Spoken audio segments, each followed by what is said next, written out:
회복자 예수 그리스도 이런 제목으로 함께 말씀을 대하겠습니다. 우리가 지난 시간까지 창세기를 살폈습니다. 구약의 첫 번째 성경이 창세기고요. 신약의 첫 번째 성경이 마태복음입니다. 오늘부터 이제 마태복음 강해를 시작하려고 합니다. 저의 개인적인 목표는 저희 창신제일교회에서 성경 66권을 다 한번 강해를 하는 겁니다. 여러분들 잘 아실지 모르겠지만 이미 몇 권의 성경들을 진행해 왔습니다. 우리는 네 권의 복음서를 가지고 있는데 마태복음, 마가복음, 누가복음, 요한복음 네 권의 복음서를 가지고 있습니다. 이름은 그 복음서를 기록한 저자의 이름입니다. 마태복음은 마태가 기록한 복음 이야기고요.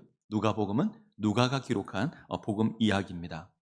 네 권의 복음서가 있는데 사람들이 좋아하는 복음서는 뭘까요?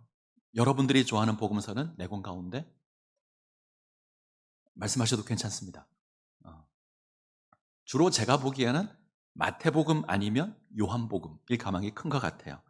왜 이 두 성경을 좋아할까 제가 고민을 좀 해봤는데 예수님의 가르침이 좀 많기 때문이 아닐까.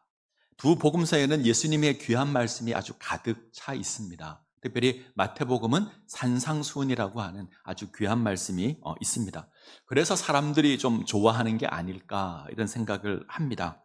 자, 이처럼 사랑받는 복음서가 마태복음인데 시작이 좀 어렵습니다.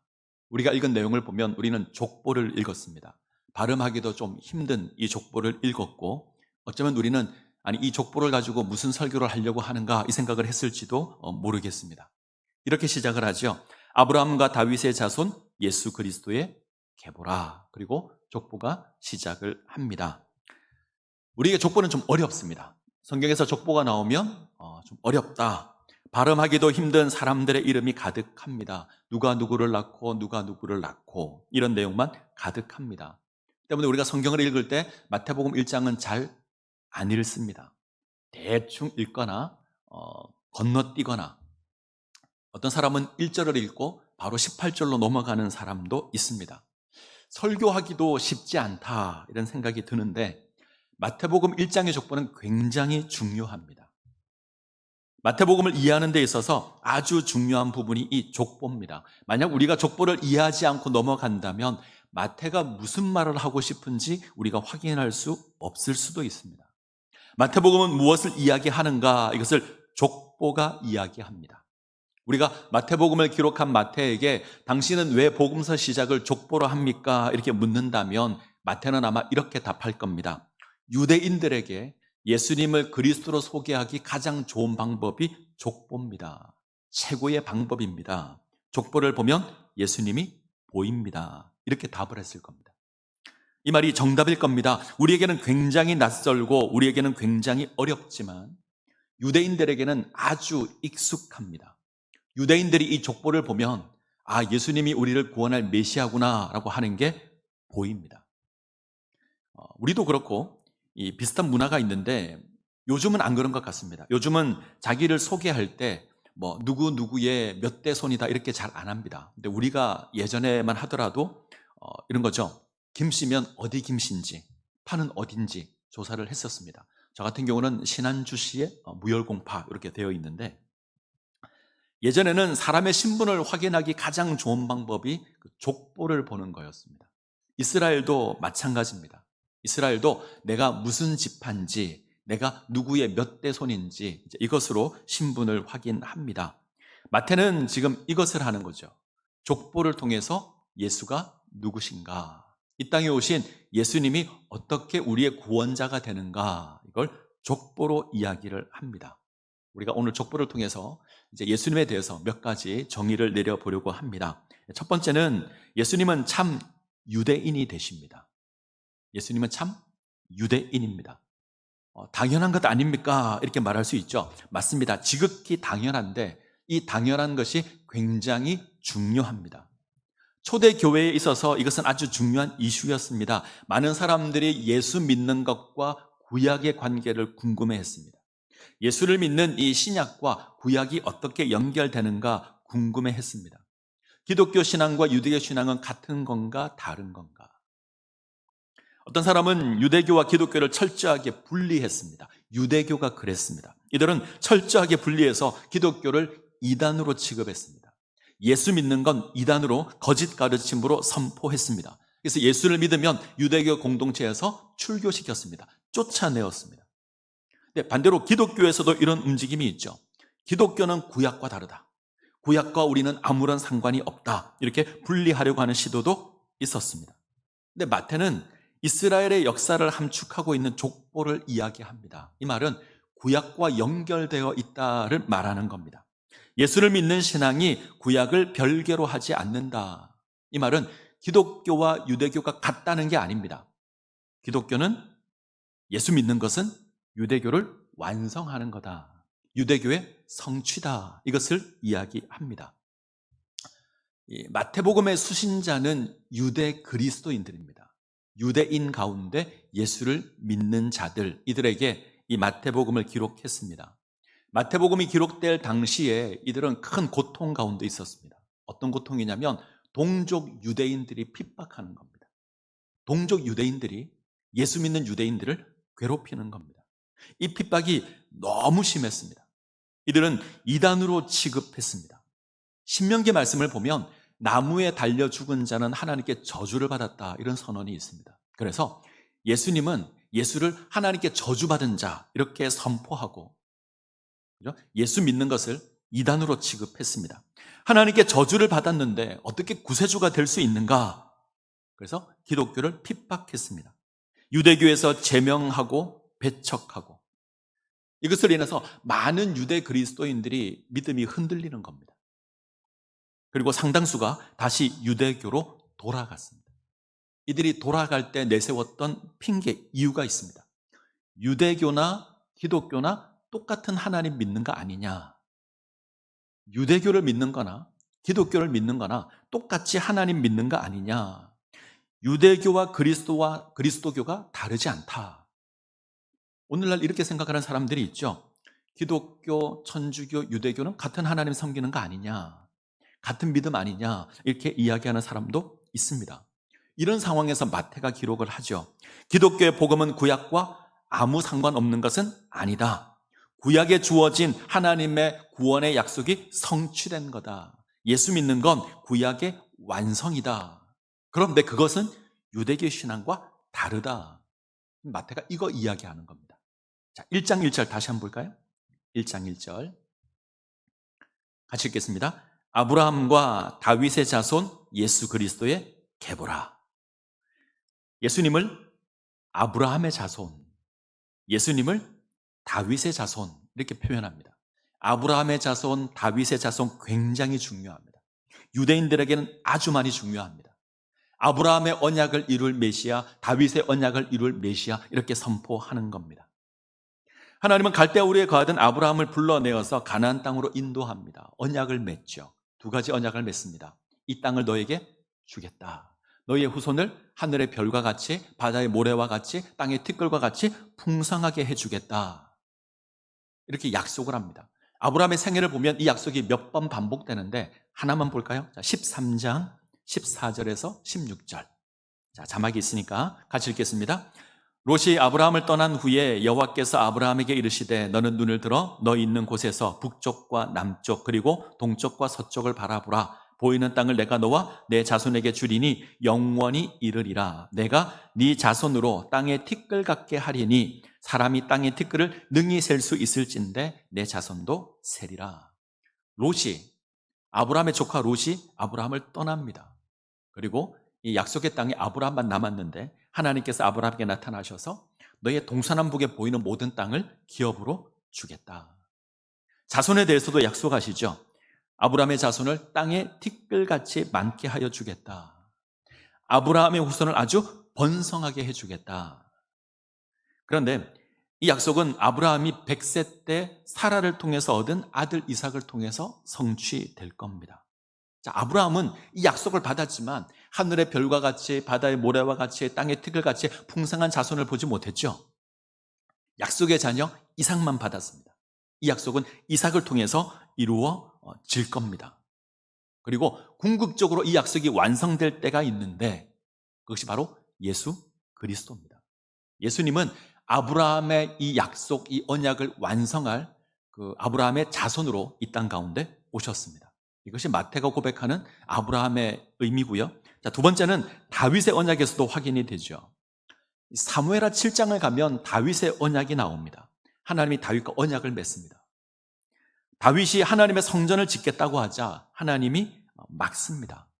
맞고 다윗의 몸에서 태어날 자를 통해서 성전을 짓겠다. 그리고 너희의 나라를 다윗의 왕조를 견고하게 하겠다. 이 언약의 핵심은 하나님께서 다윗의 자손을 통해서 이스라엘을 견고하게 하고 다윗 왕조를 영원히 세우겠다. 자, 자막이 떠 있는데 한번 읽어볼까요? 같이 읽습니다. 내 수완이 차서 내 조상들과 함께 누울 때에 내 몸에서 날 씨를 내 뒤에 세워 그의 나라를 견고하게 하리라. 그는 내 이름을 위하여 집을 건축할 것이요 나는 그의 나라 왕위를 영원히 견고하게 하리라. 이 약속의 1차적인 성취는 솔로몬입니다. 솔로몬은 하나님의 약속대로 하나님의 성전을 건축하고요 이스라엘을 견고하게 세웁니다. 그런데 이 견고함이 영원하지 않습니다. 솔로몬이 죽은 이후에 나라가 두 개로 분열되죠. 북이스라엘도 망하고 남유다도 망합니다. 다윗의 왕조가 영원하지 않죠. BC 586년에 바벨론에 망합니다. 그래서 유대인들은 이 하나님의 약속이 완전히 성취될 때가 있다. 하나님께서 때가 되면 다윗의 자손으로 영원한 나라를 세우실 것이다. 이 기대를 가지고 있습니다. 이것을 성취할 메시아가 예수님입니다. 예수님은 아브라함의 언약을 성취할 아브라함의 자손이고요. 다윗의 언약을 성취할 다윗의 자손입니다. 이런 의미에서 예수님은 구약의 완성입니다. 예수님은 구약과 단절된 것이 아니라 구약의 완성입니다. 구약의 연속이고 구약의 완성입니다. 그래서 예수님은 참 유대인이다. 우리가 기억해야 될 첫 번째 신분이고요. 자, 두 번째는 다윗의 자손입니다. 우리가 앞서 살펴봤지만 다시 한번 확인해 보면 예수님은 다윗의 자손입니다. 다윗의 후손으로 이 땅에 오신 이스라엘의 진정한 왕입니다. 우리가 읽은 족보를 보게 되면 예수님이 다윗의 자손이다 계속 강조됩니다. 자, 1장 1절 다시 한번 보죠. 1장 1절 다시 보겠습니다. 같이 읽습니다. 아브라함과 다윗의 자손 예수 그리스도의 계보라. 원문을 보면 순서가 좀 바뀌어 있습니다. 예수 그리스도란 이름이 가장 먼저 나옵니다. 그리고 다윗의 이름이 나오고 마지막에 아브라함의 이름이 나옵니다. 원문을 보면 아브라함보다 다윗이 먼저 나옵니다. 자, 역사를 생각하면 누가 빠르죠? 아브라함이 빠릅니까? 다윗이 빠릅니까? 아브라함이 빠르죠. 훨씬 빠릅니다. 근데 마태복음에는 아브라함보다 다윗을 앞에 놓습니다. 다윗을 더 강조하는 겁니다. 이스라엘을 회복할 다윗의 자손으로 예수를 선포합니다. 자, 족보에는 이것이 아주 잘 기록되어 있는데, 자, 마지막 17절 한번 보죠. 오늘 우리 읽었던 마지막 말씀 17절 같이 읽습니다. 그런즉 모든 대수가 아브라함부터 다윗까지 14대요 다윗부터 바벨론으로 사로잡혀 갈 때까지 14대요 바벨론으로 잡혀간 후부터 그리스도까지 14대더라. 마태는 족보를 세 부분으로 구분하죠. 14대로 구분합니다.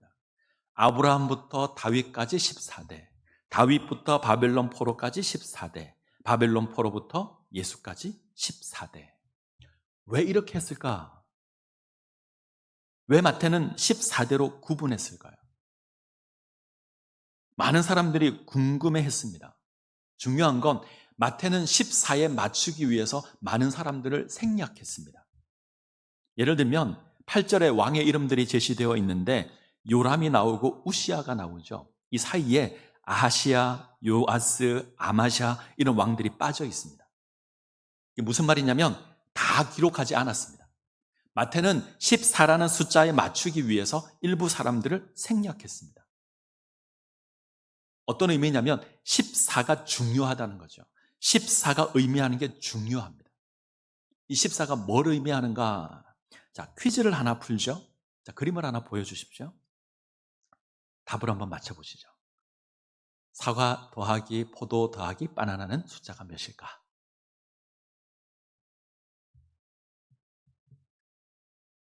천천히 하셔도 됩니다. 몇일까요? 자, 하나 볼까요? 사과는 7이죠. 자, 포도는 5 더하기 사과니까 포도가 12죠. 맞나요? 맞습니까? 자, 사과가 7인데 1 더하기 바나나입니다. 그럼 바나나는 6이죠. 자, 그러면 사과 더하기 포도 더하기 바나나는 몇일까요? 자, 25라고 할 가망이 큰데 25 맞나요? 7 더하기 12 더하기 6이니까 25 맞습니까? 답은 21입니다. 자, 자세히 보죠. 사과가 7, 포도가 12, 바나나가 6인데 바나나를 잘 보시죠. 세 번째 줄에 있는 바나나는 송이가 3개입니다. 아래쪽에 있는 바나나는 송이가 하나입니다. 그러면 아래쪽에 있는 바나나 숫자가 2예요. 그러면 답은 21입니다. 정리하면 사과는 7, 포도는 12, 바나나 한 송이는 2. 이해가 되시죠? 이 숫자가 중요한 게 아니에요. 족보도 이런 의미가 있다, 이 얘기를 하려고 하는 겁니다. 족보가 14대로 구분되어 있는데, 자, 그림 지우시죠. 자꾸 저것만 보고 계셔서. 14에 고의적으로 맞춥니다. 14가 의미하는 게 중요해서 그렇습니다. 이걸 이제 게마트리아라고 하는데, 이 이스라엘은 아라비아 숫자 1, 2, 3, 4가 없습니다. 숫자를 셀 때 뭐로 세냐면 알파벳 순서로 숫자를 셉니다. 첫 번째 알파벳이 알파인데 알파는 1입니다. 두 번째 알파벳인 베타는 2고요. 세 번째 알파벳은 3이고, 이해가 되시죠? 네 번째 알파벳은 4고, 이렇게 갑니다. 다윗이라고 하는 이름의 알파벳은, 자, 사진을 볼까요? 자, 저렇게 되어 있습니다. 다윗, 맨 위쪽에 있는 다윗 이름 옆에 히브리어가 있죠? 달렛, 바브, 달렛, 이렇게 되어 있는데, 이 달렛이라고 하는, 우리나라로 말하면 디귿, 비읍, 디귿 이렇게 되어 있습니다. 이 달렛이 네 번째 알파벳입니다. 이해가 되시죠? 바브라고 하는 알파벳은 6번째 알파벳입니다. 그리고 달렛이 한 번 더 나오니까 4 더하기 6 더하기 4는 14. 이해가 되시죠? 다윗이라는 이름을, 이 다비드라고 하는 이 이름에 숫자를 집어넣게 되면 이 숫자가 14가 됩니다. 우리에게는 이게 이상한데 유대인들에게는 전혀 이상하지 않습니다. 유대인들은 이걸 보면 다윗이네 이렇게 압니다. 우리에게는 수수께끼 같이 어려운데 유대인들에게는 아주 익숙합니다. 우리는 왜 14가 나오는지 모르는데 유대인들은 이것을 보면 다윗이네 압니다. 지금 14로 맞춰 놓은 건 예수님이 다윗의 후손으로 이 땅에 왔다는 겁니다. 예수님이 다윗의 자손이라는 겁니다. 이해가 되셨죠? 조금 어려워도 넘어가겠습니다. 자, 세 번째 예수님은 하나님과의 관계를 회복할 그리스도입니다. 예수님은 구약의 완성입니다. 아브라함의 언약을 완성할 아브라함의 자손이고 다윗의 언약을 완성할 다윗의 자손입니다. 이 예수는 이스라엘의 영광을 회복할 이스라엘의 왕입니다. 그런데 이 예수는 단순히 이스라엘을 회복할 메시아가 아닙니다. 예수님 당시 유대인들은 하나님 나라가 임할 때 정치적인 나라가 임할 거라고 생각했습니다. 하나님의 메시아가 임하면 정치적인 메시아가 임할 거라고 생각했습니다. 로마의 압제에서 우리를 구원할 메시아, 이방인에게서 우리를 구원할 메시아, 우리의 먹고 사는 문제를 해결해 줄 그 메시아, 이 메시아를 고대합니다. 정치적인 메시아, 경제적인 메시아. 오늘날 예수 믿는 사람들이 가장 많이 오해하는 것도 이거죠. 우리의 살림살이를 바꿔줄 메시아, 이 땅에서 성공하고 부귀영화를 누리게 할 메시아. 유대인들이 이 메시아를 고대했습니다.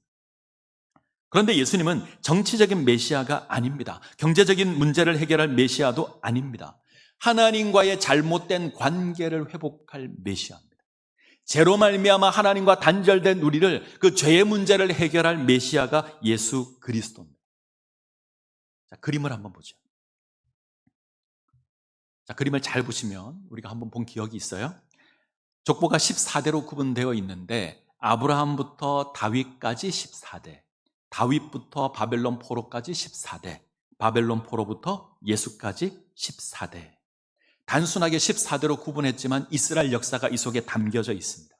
아브라함부터 다윗까지는 부름을 받은 이스라엘이 영광을 얻는 과정입니다. 가장 영광스러울 때가 언제죠? 다윗 때입니다. 다윗부터 바벨론 포로는요, 그 영광스러운 이스라엘이 망해가는 시기입니다. 하나님을 거역해서 하나님의 심판 가운데 놓이게 되는 가장 낮아지는 때가 언제죠? 바벨론 포로 때입니다. 다시 주어진 바벨론 포로부터 예수까지는 회복의 시기입니다. 바벨론 포로에서 시작하여서 예수가 끝으로 해서 다시 회복되는데 14번째가 가장 절정입니다. 다윗이 이스라엘의 가장 영광스러울 때고 바벨론 포로는 이스라엘이 가장 약할 때고. 그러면 회복에 있어서 마지막은 예수입니다. 예수 그리스도로 말미암아 완전한 회복이 주어진다는 겁니다. 이 족보가 하고 싶은 이야기는 여기에 있습니다. 예수로 말미암아 이스라엘이 온전히 회복될 겁니다. 회복의 14번째인 예수 그리스도로 말미암아 온전히 회복될 겁니다. 자, 다시 그림을 보여주시죠. 자, 주의해야 될 것이 있는데 이 족보를 잘 보시면 이스라엘이 포로로 잡혀간 건 있습니다. 맞나요? 포로로 잡혀갈 때라고 나오니까 있습니다. 자, 역사를 생각해 보죠. 포로로 잡혀갔다가 돌아오나요? 안 돌아오나요? 돌아옵니다. 70년 만에 돌아옵니다. 근데 이 족보에는 돌아왔다는 이야기가 없습니다. 바벨론 포로로 잡혀갑니다. 역사를 보면 3번 잡혀갑니다. 그리고 3번 돌아옵니다. 그런데 이 족보에는 잡혀간 건 있지만 돌아온 건 없습니다. 분명히 돌아왔는데 마태는 아직 돌아오지 않은 것으로 기억합니다. 마치 이스라엘은 아직 포로로 잡혀 있습니다. 분명히 돌아왔지만 아직 돌아오지 않았습니다. 지금 마태가 볼 때 눈에 보이는 이스라엘은 돌아왔습니다. 그러나 영적으로 회복된 건 아닙니다. 이스라엘은 여전히 죄 가운데 있습니다.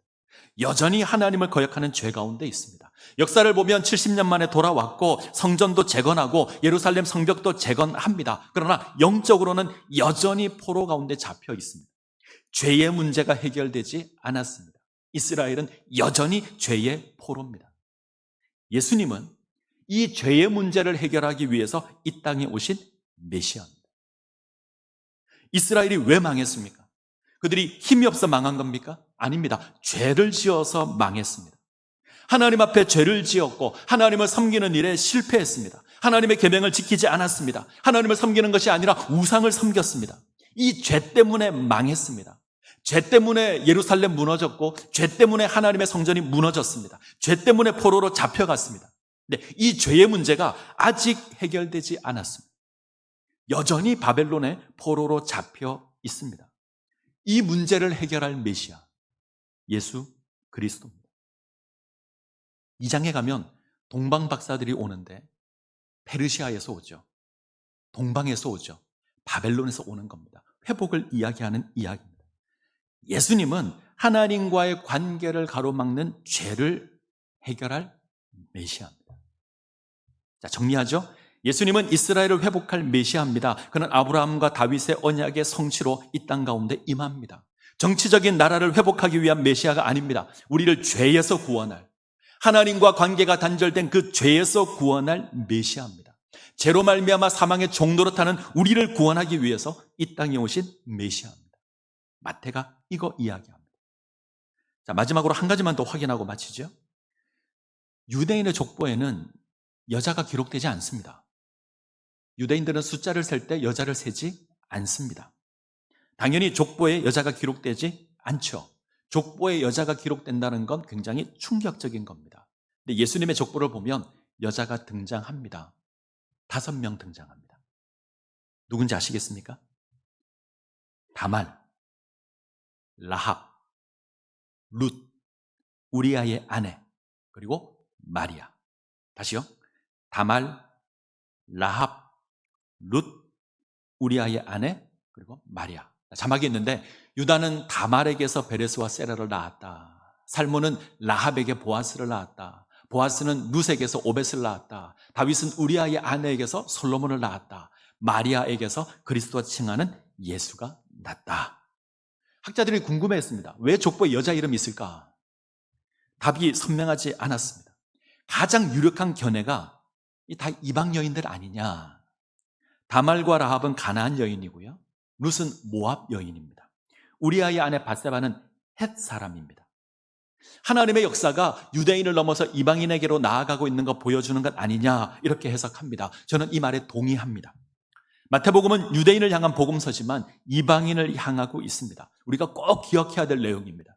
유대인들을 향해서 기록된 복음서지만 이방인들을 향해서 나아가고 있습니다. 근데 문제가 하나 생겨요. 마리아가 해석이 안 됩니다. 마리아는 유대인입니다. 이방인이 아닙니다. 그래서 제가 생각하는 해석은 이렇습니다. 저는 하나님께서 이루실 놀라운 구원을 의미하는 거다. 하나님께서 인간의 생각을 넘어서는, 인간의 기대와 다른 아주 놀라운 방법으로 구원의 역사를 이루실 거다. 그런데 그 방법이 인간이 상상할 수 있는 것이 아니다. 다말이 누군지 아십니까? 다말은 유다의 며느리입니다. 남편을 허락하지 않는 그 시아버지 유다를 속이고 시아버지와 관계를 맺어서 아이를 낳았던 사람이 다말입니다. 인간적으로 생각하면 용납할 수 없는 일이죠. 근데 유다가 다말을 인정합니다. 라합은 어떻죠? 여리고성의 기생입니다. 이스라엘이 가나안 땅을 정복할 때 믿음으로 반응했습니다. 그래서 구원을 얻었지만 성경의 표현을 따르면 그는 기생 출신입니다. 뭔가 메시아의 족보에 들어오기에는 문제가 있어 보입니다. 룻은 어떨까요? 홀로 남은 시어머니를 따라서 약속의 공동체로 들어왔습니다. 대단한 여인이죠. 절망의 상황에 있지만 믿음으로 시어머니를 회복시키고 보아스와 결혼한, 그런데 룻은요, 모압 여인입니다. 성경을 보면 이 모압은 이스라엘 총에 들어올 수 없다 기록되어 있습니다. 메시아의 족보와 안 어울립니다. 우리아의 아내 밧세바, 다윗과 불륜의 관계였습니다. 다윗은 이 여인을 범하고 자신의 죄를 가리기 위해서 우리아를 전쟁에서 죽게 했습니다. 불륜을 저질렀던 여인. 하나같이 쉽게 용납할 수 없는 사람들입니다. 시아버지와 관계 맺고요, 기생 출신이고요, 모압 출신입니다. 더군다나 불륜을 저지른 여인도 있습니다. 누가 구원의 족보에 어울리죠? 어울리지 않습니다. 모두가 인간의 예상을 벗어나는, 합당하지 않은 존재입니다. 그런데 이 존재들이 구원의 족보에, 메시아의 족보에 들어와 있습니다. 하나님의 구원이 인간의 상식을 넘어선다는 겁니다. 인간의 이해를 넘어선다는 겁니다. 이해가 되지 않는 건데 하나님께서 하십니다. 마지막 구원도 그렇게 이루어질 겁니다. 우리가 상상할 수 없는 모습으로. 주인공은 마리아입니다. 다말, 라합, 룻, 밧세바, 이것을 다 합친 것보다 더 충격적인 것이 마리아입니다. 동정녀가 아이를 낳습니다. 남자를 모르는 여인이 아이를 낳습니다. 이게 상상이 됩니까? 누가 상상할 수 있겠습니까? 누가 예상할 수 있겠습니까? 어떻게 처녀가 아이를 낳을 수 있습니까? 남자를 모르는 여인이 어떻게 아이를 낳을 수 있습니까? 근데 하나님 그렇게 하실 겁니다. 더 놀라운 건 이 메시아로 고백된 이 예수가 십자가를 지고 고난당하고 죽는 것으로 우리를 구원할 겁니다. 죽임당하는 것으로 우리를 구원할 메시아입니다. 싸우고 정복하고 부수고 이기는 것으로 구원할 메시아가 아닙니다. 총과 칼로 싸워서 이겨 구원하는 메시아가 아닙니다. 이 메시아는 고난당하는 메시아고요, 십자가를 지는 메시아고요, 죽임을 당하는 메시아입니다. 하나님의 저주받는 그 나무에 달려서 죽임을 당하는 그 메시아입니다. 이 사건이 우리를 구원하는 사건이 됩니다. 고난당하는 것으로, 십자가를 지는 것으로, 죽는 것으로, 저주받는 것으로, 그것으로 우리가 구원을 받습니다. 지금 마태가 이야기하고 싶은 것이 여기 있습니다. 하나님의 놀라운 구원의 역사가 어떻게 이루어지는가를 이야기하는 겁니다. 자, 다시 마태복음 독자 이야기를 하면, 마태복음의 독자들은 이 유대 그리스도인들은 핍박받는 것을 인해서 다시 유대교로 가려고 했습니다. 돌아가면 핍박받지 않았습니다. 그들의 신분이 다 회복되었습니다. 고난받지 않았고요. 돌아갈 때 나름대로 멋있는 명분도 있습니다. 유대교의 하나님이나 그리스도교의 하나님이나 같은 하나님 아닌가? 그럴듯하지 않습니까? 이럴 명분이라면 괜찮을 것 같습니다. 근데 마태는 고백합니다. 유대교와 그리스도교는 결코 같지 않습니다. 기독교는 구약의 전통에 서 있는 게 맞습니다. 그러나 구약의 완성이고요, 유대교의 완성입니다. 유대교는 예수를 하나님께 저주받았다 이야기하지만 기독교는 예수 그리스도를 하나님의 아들이며 우리의 구원자라고 이야기합니다. 다릅니다. 절대 같을 수 없습니다. 유대교가 모형이라면 예수는 실제고요. 유대교가 시작이라면 예수는 완성이고 성취입니다. 예수를 부인하는 유대교는 가짜이고요. 예수를 하나님의 아들로 고백하는 기독교가 진짜입니다. 절대 같을 수가 없습니다. 마태는 족보를 통해서 예수가 누구신가 분명하게 선언합니다. 예수는 하나님의 구원을 성취할 메시아입니다. 이 예수를 믿는 믿음에서 뒷걸음질 치면 안 된다는 겁니다. 예수를 믿는 이 믿음에서 흔들리면 안 된다는 겁니다. 예수를 믿는 이 믿음 포기하고 유대교와 손을 잡으면 안 된다는 겁니다. 지금 마태는 이거 이야기하고 싶습니다. 신앙에 있어서 뒷걸음질 치는 건, 고난을 인해서 뒷걸음질 치는 건, 나의 유익을 위해서 뒷걸음질 치고 손을 잡는 건 예수가 누군지 모르는 겁니다. 예수가 누구인가에 대한 답이 없기 때문입니다. 이 답이 없으니 유대교나 기독교나 같은 것 아니냐 이야기를 하는 겁니다. 예수가 누군지 모르면, 예수가 그리스도라는 것이, 예수가 하나님의 아들이라는 것이 고백되지 않으면 고난이 임할 때, 환난이 임할 때, 핍박이 임할 때 흔들릴 겁니다. 손을 잡을 겁니다. 다시 유대교로 돌아갈 겁니다. 우리에게 예수께서 하나님의 아들로 확인되지 않는다면 어쩌면 우리도 뒷걸음질 칠 겁니다. 예수가 그리스도로 고백되지 않으면 우리는 어려울 때 세상과 손을 잡을 겁니다. 다시 세상으로 돌아갈 겁니다. 그러나 예수가 그리스도요 하나님의 아들로 고백된다면, 우리가 그 믿음 가운데 굳건하게 세워져 있다면 어떤 핍박이 와도, 어떤 환난이 와도, 어떤 유혹이 와도 흔들리지 않을 겁니다. 한국 기독교가 참 어려움 가운데 있습니다. 사람들은 어려움인지 위기인지 잘 모르지만 정말 큰 위기입니다. 코로나로 말미암은 고난에서 아직 우리는 벗어나지 못했습니다. 코로나로 인해 함께 예배 드리지 못했습니다. 우리 예배가 멈췄습니다. 자, 코로나가 완전히 끝난 건 아니지만 일상이 회복되었죠. 이제는 함께 예배 드릴 수 있고 우리는 마스크도 쓰지 않아도 됩니다. 그런데 아직 예배는 완전히 회복되지 않은 것 같습니다. 사람들은 코로나가 지나면 다시 예배에 참석할 것이라고 기대를 했습니다. 근데 아니죠. 적게는 30%, 많이는 50% 교인이 줄었습니다. 한국 교회 대부분이 그렇습니다. 출생률이 낮아져서 주일학교가 사라져 있는데 이제는 작년의 숫자도 줄었습니다. 여러 가지 이유가 있습니다. 가장 큰 이유는 저는 그렇게 생각합니다. 우리 믿음이 견고하지 않습니다. 우리 믿음이 온전하지 않습니다. 예수를 그리스도로 고백하는 그 우리 믿음이 온전하지 않습니다.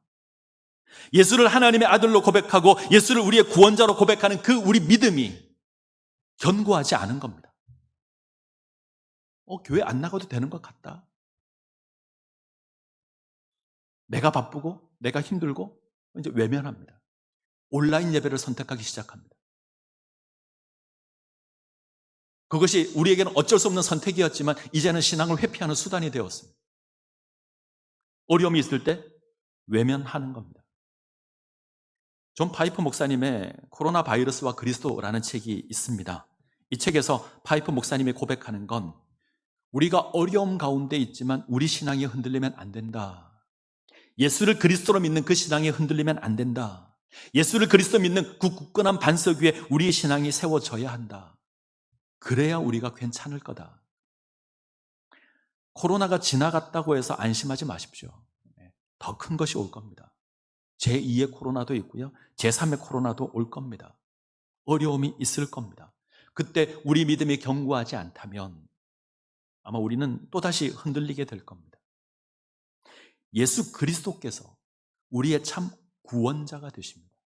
우리 삶은 예수 그리스도라고 하는 이 반석 위에 세워져야 합니다. 이 변함이 없는 진리 위에 우리가 세워져야 합니다. 그래야 우리가 안전할 겁니다. 우리 믿음이 견고하지 않으면, 우리 복음의 소망이 흔들리면 우리 신앙도 우리 삶도 흔들릴 겁니다. 주는 그리스도시요 살아계신 하나님의 아들이시니이다. 이 고백 가운데 우리 믿음이 세워져야 합니다. 그래야 요동하지 않고요. 그래야 흔들리지 않을 겁니다. 이 은혜를 누리시기를 간절히 소원합니다. 기도하시겠습니다.